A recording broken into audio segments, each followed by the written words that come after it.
제가 무국교에 와서 처음 단위의 선지가 3월달 같은데 꼭 첫째 주 이맘때였던 걸로 기억하고 있습니다.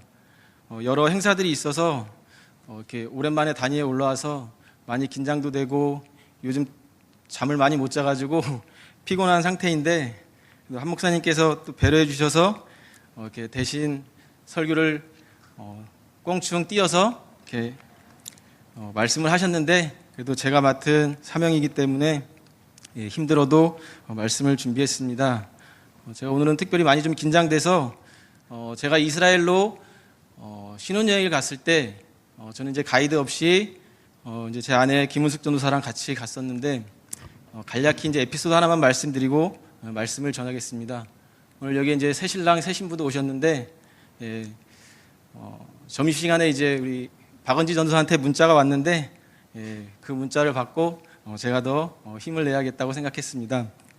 어떤 이야기냐면 제가 렌트카를 빌려서 둘이서 이제 가이드 없이 여행을 했기 때문에 이스라엘을 이제 구글 내비를 통해서 여기저기 가고 싶은 데를 제가 제 아내에게 가이드를 하고 이제 같이 여행을 다녔는데 예루살렘에서 주차를 해놓고 예루살렘 성을 구경하고 돌아가려고 하는 찰나에 차에 시동이 안 걸리더라고요. 너무 당황스럽습니다. 제가 히브리어를 잘하는 것도 아니고 그렇다고 영어를 잘하는 것도 아니고 어줍지 않은 실력으로 옆에 유대인이 있더라고요. 그래서 차가 좀 퍼졌다고 여기 렌트카에서 전화 좀 걸어달라고 제가 요청을 했는데 흔쾌히 너무도 친절하게 그 유대인이 이렇게 전화도 걸어주고 제가 어줍지 않은 실력으로 영어를 했지만 그걸 다 이해하고 저희가 거의 한 3시간 가까이 기다려서 차를 수리해서 이제 다음 여정을 떠날 수 있었는데 그분이 저에게 가실 때 하는 말이 갓브레슈 하면서 이제 결혼했다고 하니까 축복한다고 이야기를 하더라고요. 그리고 행운이 함께 했으면 좋겠다고 이야기를 한 적이 있습니다. 여기 우리 용역 전도사랑 은지 전도사도 이제 신혼여행을 떠날 텐데 아무 일 없이 잘 다녀올 수 있도록 우리 모든 성도님께서 같이 기도해 주셨으면 감사하겠습니다. 그래서 이 시간 한번 인사해 봤으면 좋겠습니다. 갓브레슈라고 인사하고 말씀 들어가겠습니다. 인사하겠습니다. 갓브레슈. 사랑하고 축복합니다. 저는 우울하거나 힘들 때 또는 두꺼운 신학서적을 읽다가 힘들 때 가장 가까이 하는 것은 물론 하나님 말씀이지만 때로는 유머책을 보기도 합니다. 제가 공부하는 방에는 크리스천 유머와 일반 유머에 관한 책들이 몇 권 있습니다. 오늘 제가 들려드리는 이 유머를 통해서 공적인 예배에 더욱더 열심을 내는 사랑하는 무국교회 성도가 되기를 소망합니다. 그날도 40대 아들은 노모에게 교회에 가기 싫다고 투정을 부렸습니다. 어머니, 저는 정말 교회 가기 싫어요. 그러자 어머니가 아들에게 물었습니다. 어째서 가기 싫다는 거지? 아들이 작정한 듯 대답했습니다. 제가 교회에 가기 싫은 이유를 3가지 되겠습니다. 첫째는 아침에 일찍 일어나야 하는 것이 싫고, 둘째는 마음에 상처받은 많은 사람들을 봐야 하는 것이 싫고, 셋째는 장로님 대표 기도가 너무 길어서 싫습니다. 그러자 노모가 단호하게 말했습니다. 그럼 나는 내가 교회에 나가야만 하는 이유 3가지를 되겠다.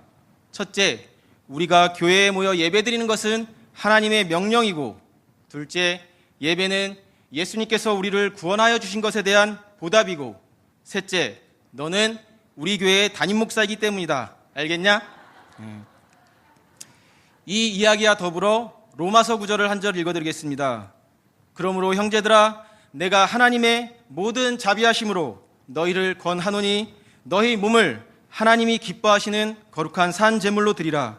이는 너희가 드릴 영적 예배니라. 로마서 12장 1절 말씀입니다.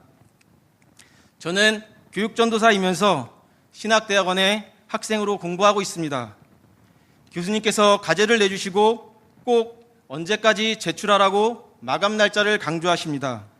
그런데 과제를 늦게 내는 학생은 대부분 늘 늦게 내는 경향이 있습니다.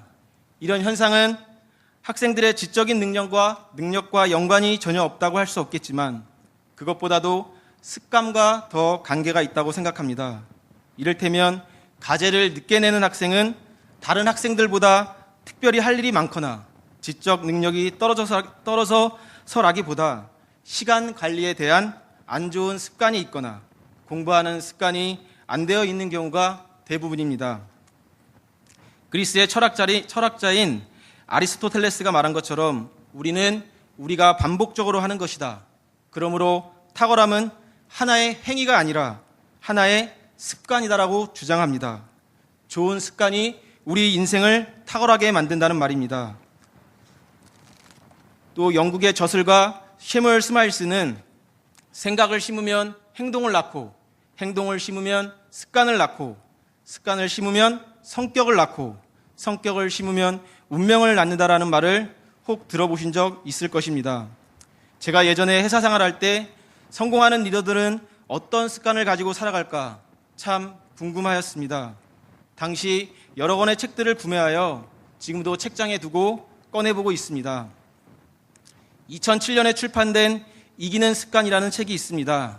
당시 100만 권 이상 팔렸고 베스트셀러 4위에 등록될 만큼 인기 서적이었습니다. 저자 전옥표 씨는 대기업의 임원으로 또 경영자로 역동의 현장만을 따라다니며 현업의 전쟁터에서 승리를 일군 명장으로 소개되고 있습니다.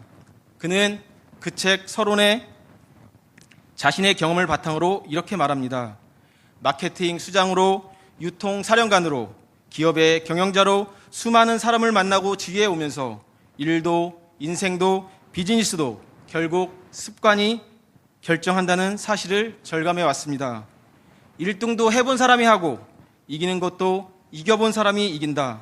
이 같은 인식 위에서 그는 기업이나 조직이 가져야 할 승리의 습관 22가지를 그 책에서 소개하고 있습니다. 저는 저자의 말에 더해 신앙의 경주에도 이기는 습관이 있다는 사실을 말씀드리고 싶습니다. 믿음의 삶을 사는 성도들 역시 영적 승리를 경험할 때도 있지만 반대로 넘어지고 패배할 때도 적지 않습니다. 이 승리와 패배를 결정짓는 것이 습관이지 않을까요? 그 사실을 알고 있던 히브리서 기자는 12장 1절에서 3절 말씀을 통해 고대 달리기 경기의 이미지를 가지고 이기는 습관을 소개합니다. 그는 1절에서 이러므로 우리에게 구름같이 둘러싼 허다한 증인들이 있으니라고 이야기하면서 고대 달리기 경기장에 앉아있는 관중석의 모습을 그리고 있습니다. 물론 그들은 구약에 나타난 믿음의 선진이요 영웅들입니다. 그들은 단순한 관중이 아니라 하나님을 신뢰하는 가운데 믿음의 경주를 승리로 마친 사람들입니다. 이 땅에서 믿음으로 승리하는 것이 가능함을 몸소 증언하는 증인들입니다. 그들의 응원을 받으며 이제 막 경기장에 들어온 우리에게 히브리서 기자는 신앙의 경주에서 이기는 습관 3가지를 제시합니다. 히브리서 기자는 먼저 믿음의 경주에서 이기기 위해서는 방해되는 것들을 버려야 한다고 권면하고 있습니다. 이러므로 우리에게 구름같이 둘러싼 허다한 증인들이 있으니 모든 무거운 것과 얽매이기 쉬운 죄를 벗어버리고 라고 이야기하고 있습니다. 분명 그는 당대 그리스의 육상 선수들을 생각하며 이 권면을 하였을 것입니다. 그들은 경기장에서 아무것도 입지 않은 채 달렸다고 합니다. 이는 지금도 마찬가지입니다. 저도 선수 시절 몸에 딱 붙는 유니폼 한 장만 걸치고 시합에 임했던 경험이 있습니다. 무거운 것과 얽매이는 것들을 벗어버리지 않는 경주자는 없습니다. 마찬가지로 믿음의 경주자들도 모든 방해 요인을 벗어버리는 습관을 개발해야 합니다. 그러면 믿음의 경주자가 벗어야 할 것들은 무엇일까요? 먼저는 죄일 것입니다. 죄와 함께 믿음의 경주를 할 수는 없습니다. 히브리서 기자는 그 죄를 얽매이기 쉬운이라고 묘사하고 있습니다. 죄는 우리를 얽매며 우리의 경주를 방해합니다. 우리가 죄에 한번 빠지면 그것은 우리를 쉽게 놓아주지 않습니다. 파리가 끈끈이 테이프에 다가갔다가 그 밥이 되는 것을 보셨을 것입니다. 끈끈이에 달라붙어 버린 파리는 빠져나오기 위해 필사적으로 날개를 파닥거리지만 그러면 그럴수록 파리는 더 끈끈이 테이프에 접착되고 맙니다. 이것이 바로 죄의 영향력인 것입니다. 죄는 성도의 믿음의 경주를 방해합니다. 그렇기에 우리는 이 죄를 벗어버려야 합니다. 혹 내가 지금 벗어버려야 할 죄는 무엇입니까? 쉽게 얽매이는 죄는 무엇입니까? 혹 탐욕입니까? 교만이나 증오, 질투나 게으름입니까? 그것이 무엇이건 우리는 그것들을 벗어던지는 훈련을 해야 합니다. 날마다 자신을 살피며 요한일서 1장 9절 말씀처럼 그 죄를 자백하고 돌이켜야 합니다. 혼자서 죄를 처리하기가 힘들다면 영적 멘토나 부모님의 도움을 구해서라도 해야 합니다. 혹시 청년들 멘토 다 구하셨나요? 담임 목사님이 청년부 수련회 때 말씀하셨는데 혹 아직 못 구했다면 기도하시면서 빨리 영적인 멘토 또는 스승을 만나기를 소망합니다. 믿음의 경주자가 죄와 함께 벗어버려야 할 것이 또 있는데 그것은 모든 무거움입니다. 이것은 죄는 아니지만 믿음의 경주를 방해하는 것들입니다.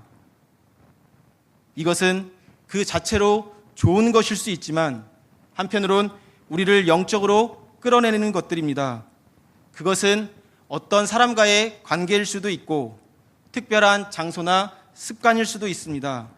드라마, 영화, 게임과 같은 여웅일 수도 있고 밤낮 손에 쥐어져 있는 스마트폰일 수도 있으며 특정 물건에 대한 집착일 수도 있습니다. 지나치게 바쁜 일정일 수도 있고 성공이나 성취에 대한 과도한 욕구일 수도 있는 것입니다. 저 역시 학창시절 무거운 짐과 얽매이는 것들이 있었습니다. 중학교 2학년 운동을 그만둔 후에 저는 공부에 흥미가 사라졌습니다. 친구들과 어울릴 시간이 많아지자 책은 덮어두고 방황을 많이 했습니다. 급기야 중학교 3학년 때 학생의 간부임에도 불구하고 방황은 멈추질 않았습니다. 저는 어울리던 친구들과 헤어져야겠다는 굳은 결심을 했습니다. 또한 저는 충주에 있는 학교는 가지 않겠다고 저 자신과 스스로 약속을 하였습니다. 그래서 내린 결론은 청주로 학교로 가기를 결정하고 고등학교 진급을 위해 필사적으로 몸부림쳤습니다. 그때 담임선생님의 말씀이 아직도 제 가슴에 기억이 남습니다. 네 성적으로는 택도 없다는 것입니다. 저는 자존심과 오기가 생겼습니다. 이럴 때마다 방황의 늪에 빠질 때마다 저를 위해 늘 기도하는 중마고인 이정용이란 친구가 있었습니다. 같이 독서실에서 밤을 지새우며 저의 공부를 도와준 멋진 친구입니다. 그 친구는 청주 청북교에서 교육목사로 사역을 하다가 현재는 배움을 위해 미국에서 공부를 하고 있습니다. 3학년 남은 2번의 시험을 치르고 결과는 상당히 좋았습니다. 컨닝을 했다고 의심할 정도로 아주 성적은 좋았습니다. 저는 당시에 전교석차 7등을 하였고 좋은 성적으로 원하는 학교에 갈 수 있었습니다. 학창시절 쉽지 않은 결정이었고 저는 친구들 사이에서도 독한 친구로 통합니다. 한 예로 제가 지난해 교육부서 진급 예배 때 아이들과 말씀을 나눌 때 아이들에게 한번 질문을 한 적이 있었습니다. 전사님은 일진같이 생겼냐고 질문을 했는데 이구동성 아니라는 겁니다. 그래서 그럼 이진같이 생겼니? 그것도 아니랍니다. 그래서 저는 아이들에게 전사님은 하나님께 삼진아웃당했다고 이야기한 적이 있습니다. 저 역시 믿음의 경주를 할 준비가 된 사람입니다. 이기기를 원하십니까? 갖가지 무거운 짐과 얽매이는 죄를 벗어버리는 훈련을 하십시오. 날마다 훈련해서 습관이 되게 하십시오. 그래야 믿음의 경주에서 승리할 수 있습니다. 두 번째로 방해되는 것들을 벗어버리라고 건면한 히브리서 기자는 이제 또 하나의 이기는 습관을 제시하는데 그것은 인내하는 습관입니다. 1절 말씀에 이러므로 우리에게 허다한 구름같이 들러싼 허다한 증인들이 있으니 무거운 것과 얽매이기 쉬운 죄를 벗어버리고 인내로써 우리 앞에 당한 경주를 하며 경주에는 인내가 필요합니다. 저는 초등학교 6학년 때까지는 단거리 선수였습니다. 하지만 중학교에 올라가서는 여러 테스트 결과 장거리에 적합하다는 결과가 나왔습니다. 단거리는 전속력으로 달려야 하기 때문에 빠른 운동신경과 탄력 있는 근육의 소유자에게 유리합니다. 장거리는 산소의 섭취 능력이 뛰어나야 하며 동시에 에너지 소비의 경제적 주법과 속도 배분의 요령을 몸에 익혀야 합니다. 믿음의 경주는 단거리가 아니라 장거리 경주인 것입니다. 따라서 그 무엇보다 인내가 필요합니다. 물론 본문에서 보는 것처럼 우리가 달려갈 구체적인 길은 각자가 모두 다 다를 수 있습니다. 히브리서 기자는 우리 앞에 당한 경주라는 표현을 썼습니다. 하나님께서는 우리 각자를 위해 계획된 경주의 길을 우리 앞에 놓아두셨습니다. 어떤 사람은 목회자로 달려야 하고 어떤 사람은 평신도로서 달려야 합니다. 어떤 사람은 좀 더 어려운 코스를 달리기도 하고 어떤 사람은 상대적으로 평탄한 코스를 달리기도 합니다. 그러나 모든 경주자에게 요구되는 것이 있는데 그것은 인내입니다. 왜냐하면 믿음의 경주는 쉬운 것이 아니기 때문입니다. 저는 청주 기계공고에 합격 후 여러 가지 고민이 생겼습니다. 기숙사 생활을 할 것인가, 자취를 할 것인가, 통학을 할 것인가, 세 가지 모두 다 인내가 필요한 것은 사실입니다. 교통 여건을 따져보니 제가 조금만 부지런하면 통학이 가능할 거라 생각했습니다. 제가 계신 부모님이 계신 시골집에서 대략 500m 거리에 동량역이 있습니다. 동량역은 충북선 완행 비둘기 열차가 하루에 3번 지나갑니다. 첫 기차, 새벽 기차를 타려면 5시에는 일어나야 합니다. 그래야 6시 기차를 탈 수가 있었습니다. 비둘기호 기차로 1시간 30분, 버스로 20분, 약 2시간 정도의 쉽지 않은 길이었습니다. 제가 한 번은 고등학교 2학년 때 동네 친구들, 후배들에게 새벽 기차를 타고 학교에 가자고 한 적이 있습니다. 그 이유는 제천에서 타는 여학생이 있는데 엄청 예쁘고 충주역에서 내린다고 말했습니다. 그래서 그 친구들 보고 너희들은 충주역에서 내려 학교를 가라고 꼬드긴 적이 있습니다. 지금은 시내로 가는 버스편이 충주역에서 많지만 90년도 말에는 차편이 그렇게 좋지 않았습니다. 같이 기차를 타고 가는 날이면 친구들, 후배들은 걸어서 학교를 가야 했습니다. 그날 이후로 제 성화에 못 이겨서 반강제로 몇 번 같이 새벽 기차를 탔던 추억이 있습니다. 3년의 통학이 저에게는 쉽지 않았습니다. 새벽에 못 일어나면 청주에 있는 학교를 갈 수가 없기 때문에 저는 늘 긴장하며 잠자리에 들었습니다. 천재지변을 제외하고는 다행히 3년 동안 한 번도 지각한 적 없이 학업을 잘 마칠 수 있었습니다. 궁금해하실 것 같아서 제가 천재지변에 대해서 간략히 이야기해드리겠습니다. 제가 고등학교 1학년 2학기 기말고사 시험 기간이었습니다. 겨울이었고 눈이 많이 왔습니다. 이곳 음성역을 지나려는데 기차에서 긴급 방송이 나오기 시작했습니다. 음성역 부근에 전봇대가 쓰러져서 선로를 바꿔야 한다는 내용의 방송이었습니다. 기차는 후진을 해서 다른 선로로 바꿔서 타야 했습니다. 저는 학교에 도착하니 오전 10시가 넘었는데 많은 폭설로 인해 그 시간에도 학교에 오지 않은 친구들이 많이 있었습니다. 제가 너무나 감사한 것은 기차가 지나는 도중에 전봇대가 쓰러졌다면 큰 사고로 이어질 뻔한 아찔했던 순간이었습니다. 불행하게도 오늘날 우리에게, 저에게 가장 부족한 것이 인내가 아닌가 생각합니다. 우리는 잘 참지 못합니다. 예전에는 우리나라의 민족성을 일컬어 은근과 끈기라는 말로 표현했는데 불행히도 지금은 가장 급하고 참지 못하는 민족이 되어버렸습니다. 성지순례로 그리스에 간 적이 있었습니다. 식당에서 종업원이 한국 사람임을 알아보고 저에게 대뜸 빨리빨리라고 말하는 것이었습니다. 저는 학부 편입을 해서 헬라어 수업을 듣지도 못했고 아무 말도 하지 않은 저에게 첫 마디가 빨리빨리였습니다. 사실 우리나라 사람뿐만 아니라 전반적으로 현대인들은 참는 능력이 예전과는 비교가 되지 않는다고 합니다.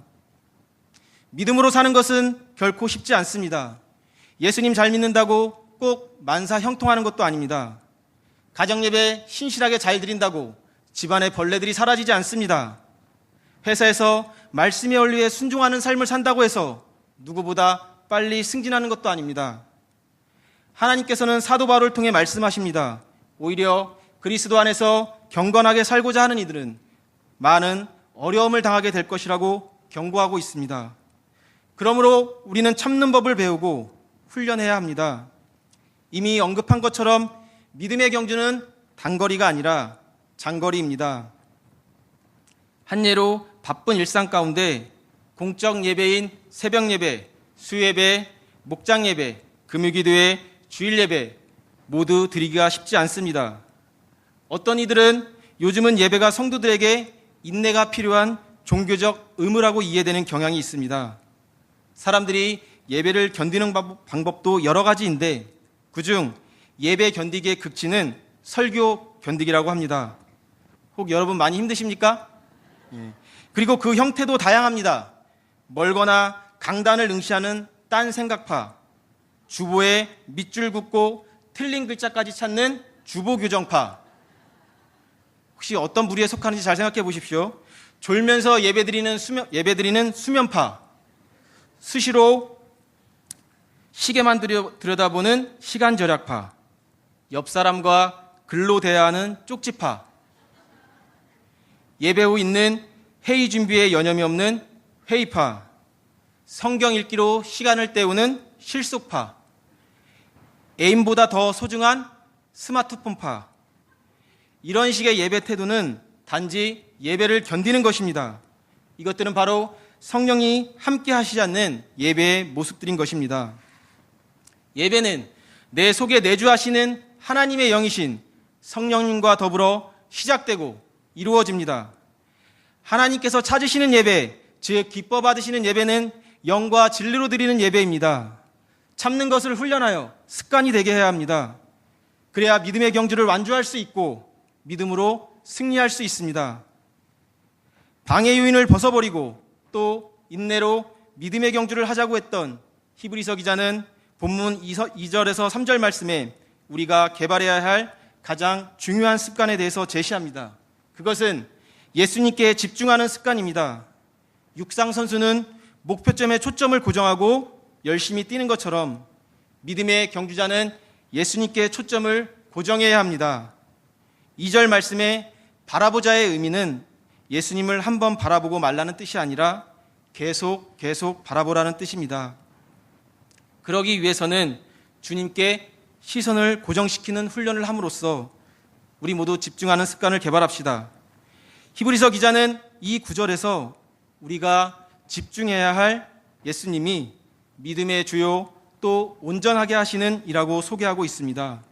여기서 주로 번역된 헬라어는 개척자, 선구자, 창시자 등으로 번역될 수 있습니다. 따라서 믿음의 주라는 이 말은 예수님께서 그리스도인이 따라야 할 믿음의 길을 개척하셨다는 뜻입니다. 그뿐만이 아닙니다. 그분은 그 믿음을 온전하게 하시는 이시입니다. 새 번역 성경은 이를 완성자로 번역했는데 그 말은 예수님께서 이 믿음의 길을 끝까지 걸어가신 분이라는 뜻입니다. 요즘 말로 하면 종결자라고 할 수도 있을 것입니다. 이어서 히브리서 기자는 예수님이 어떻게 믿음의 길을 가셨는지를 설명하고 있습니다.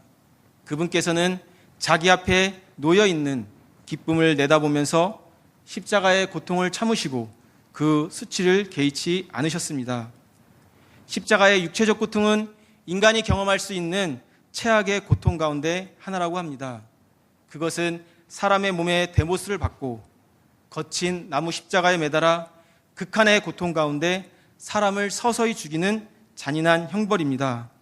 요한복음 19장 34절을 보면 십자가에 달려 이미 운명하신 예수님의 신체에 한 군병이 창으로 옆구리를 찌르니 곧 피와 물이 나오더라고 기록하고 있습니다.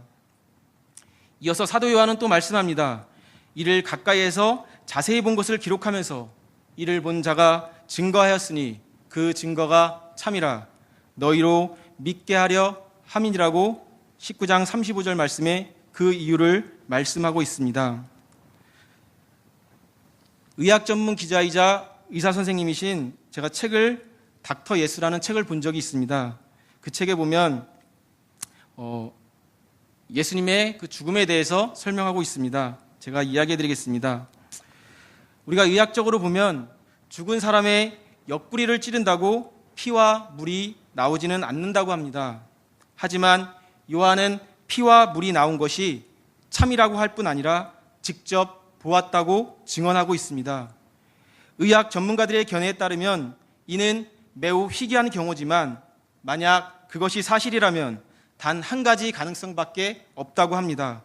그것은 바로 주님께서 십자가 위에서 심장이 파열되는 고통을 당했는데 실제로 심장의 내부가 찢어졌다는 것입니다. 우리가 이미 알고 있듯이 심장의 내부는 오른쪽과 왼쪽에 두 개의 방으로 나누어져 있고 양쪽은 다시 두 개의 심실로 나누어져 있습니다. 사람이 숨지는 순간 심실에는 액체가 거의 없습니다. 그런데 주님의 몸에서는 피와 물이 나왔다라고 기록하고 있습니다.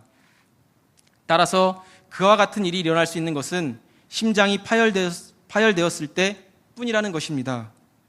그분의 심장이 파열된 원인이 무엇입니까? 무엇이 그분의 심장을 찢어지게 했을까요? 의학적으로 볼 때 육체의 고통만으로 심장이 파열된다는 것은 거의 불가능합니다. 따라서 오직 마음의 고뇌가 너무나 강렬할 때 심장이 터질 수밖에 없다고 설명할 수밖에 없습니다. 그분이 나의 하나님 어찌하여 나를 버리시나이까 하고 절규한 것과 겟세마네 동산에서 너무나 고뇌하신 나머지 땀방울이 핏방울이 된 것과 일맥상통하고 있습니다. 누가 그분의 심장을 이토록 찢어지게 했을까요? 바로 저와 우리 모두임을 알아야 합니다. 우리를 살리기 위해 그분이 어떤 고난을 당하셨는지, 우리의 죄를 용서하기 위해 어떤 값을 치르셨는지 기억하시기를 바랍니다. 이 끔찍한 형벌을 당시 로마 시민들은 아무리 중한 죄를 지어도 십자가형으로 죽이지 않았고 품위가 있는 사람들은 그 말을 입에 담지도 않았을 정도라고 합니다. 그러나 예수님의 고통은 육체적 고통만이 아니었습니다. 그분은 인간의 죄를 감당하고 하나님으로부터 단절되는 영적 고통도 경험하셨습니다. 그분은 사람들 앞에서 조롱도 당하셨습니다. 그러나 그 모든 것을 예수님께서는 하나님 아버지를 신뢰하는 가운데 묵묵히 견디신 것입니다. 그렇게 해서 그분께서는 믿음의 길을 끝까지 걸어가신 완성자가 되셨습니다. 히브리서 기자는 이 예수님께 초점을 고정하면서 믿음의 경주를 하라고 권면하고 있습니다. 우리 모두 예수님께 집중하십시오.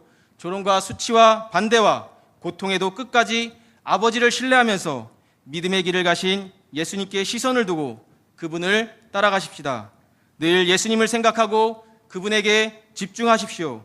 그러면 우리는 결코 낙심하지 않을 것이며 우리는 믿음의 경주에서 마침내 모두 승리할 수 있을 것입니다. 지금까지 믿음의 경주에서 우리에게 승리를 가져다주는 세 가지 습관에 대해서 나누었습니다. 그것은 방해 요소를 벗어버리는 습관, 인내하는 습관, 그리고 예수님께 집중하는 습관입니다. 이런 습관은 분명 이기는 습관이며 좋은 습관인 것입니다. 믿음의 경주에서 이기기 원한다면 우리는 그와 같은 습관을 개발해야 합니다. 습관은 결코 우리를 배신하지 않습니다. 이는 믿음의 경주에서도 마찬가지입니다. 좋은 습관의 씨앗을 뿌리면 멋진 승리의 열매를 거둘 수 있을 것입니다. 오늘 하나님께서 우리에게 보여주신 세 가지 이기는 습관을 자신의 것으로 만드는 훈련을 시작하지 않으시겠습니까? 돌아오는 3월 6일 참회의 수요일을 시작으로 3월 10일 사순절 첫째 주가 시작됩니다. 2019년도 담임 목사님의 목회 계획 가운데 사도행전과 함께하는 사순절 기도회가 있습니다. 사도행전은 성령의 능력을 경험하고 예수 그리스도를 땅끝까지 전하고 싶어하는 모든 그리스도인들을 위한 것입니다. 지금 있는 이 자리에서 우리 모두 시작하길 원합니다. 그리고 복음이 온 세상에 전파되는 일에 우리가 어떤 역할을 담당해야 하는지를 하나님께 여쭈어 보십시오. 사도행전 9장 6절 말씀에 주님, 제가 무엇을 하기 원하십니까? 질문하는 시간이 될 줄로 믿습니다. 저는 틈날 때마다 서울, 대전 지역 여러 교회들을 새벽 예배 탐방을 다녀온 적이 있습니다. 그래서 우리 무국교회도 이런 것을 하면 은혜가 넘치겠다는 생각을 한 적이 있습니다. 그것을 말씀드리기 전에 이스라엘 예배에 대해서 간략히 말씀드리겠습니다. 이스라엘 백성은 시내산에서 첫 공동체적 예배와 성막 예배, 회당 예배, 그리고 절기 예배를 드렸습니다. 이 예배들은 신약 성경의 예배의 개념과 형태를 이해하는 데 있어서 중요한 단서가 되고 있습니다. 이기는 습관을 통하여 사순절 기도회 때 다목적 홀이 넘쳐나서 본당에서 옥합 찬양대, 호산나 찬양대도 찬양하고 사도행전에 땅에서 땅으로 퍼져가는 목사님의 복음의 말씀과 함께 뜨겁게 기도하는 시간이 되기를 소망합니다. 개인적 소견으로 저는 한 목사님을 리더로 하는 엘피스 찬양단원이 너무 멋지고 아름답습니다. 더 길게 이야기하면 제가 목사님한테 혼날지도 모릅니다. 그래서 여기까지만 이야기해야 할 것 같습니다. 제가 한 목사님께 여쭤봤는데 헬라어로 엘피스가 소망이라고 합니다. 우리 모두 소망을 갖고 사도행전 사순절 기도회에 함께 할 수 있는 여러분들이 되기를 간절히 바랍니다. 예루살렘 마가의 다락방에서 시작된 복음은 유대와 사마리아와 땅끝까지 퍼졌습니다. 이스라엘에서 태동한 복음은 그 씨앗이 민들레 홀씨처럼 유럽과 아시아로 퍼져나갔습니다. 이방 땅에게 전해진 복음의 발자취를 따라가다 보면 동쪽 끝 한국에 이곳 금성리에 복음이 전해졌다는 사실에 벅찬 감동을 느끼는 시간이 될 줄로 믿습니다. 3.1운동 100주년을 맞았습니다. 무국교회는 71주년을 지나 100년의 위대한 꿈을 향해 가고 있습니다. 독립운동가이자 역사학자이신 단재 신채호 선생님은 역사를 잊은 민족에게는 미래는 없다고 말씀하셨습니다. 사도행전의 복음의 역사를 통해 사도행전 29장의 역사를 써내려가는 모든 무국교회 성도가 되기를 축복합니다. 우리 방송실 말씀 좀 띄워주세요. 우리 2019년 표어를 읽고 제가 말씀을 마치겠습니다. 다 같이 한 목소리로 크게 공독하겠습니다. 일어나라, 빛을 발하라. 이는 내 빛이 이르렀고 여호와의 영광이 내 위에 임하였음이니라. 아멘.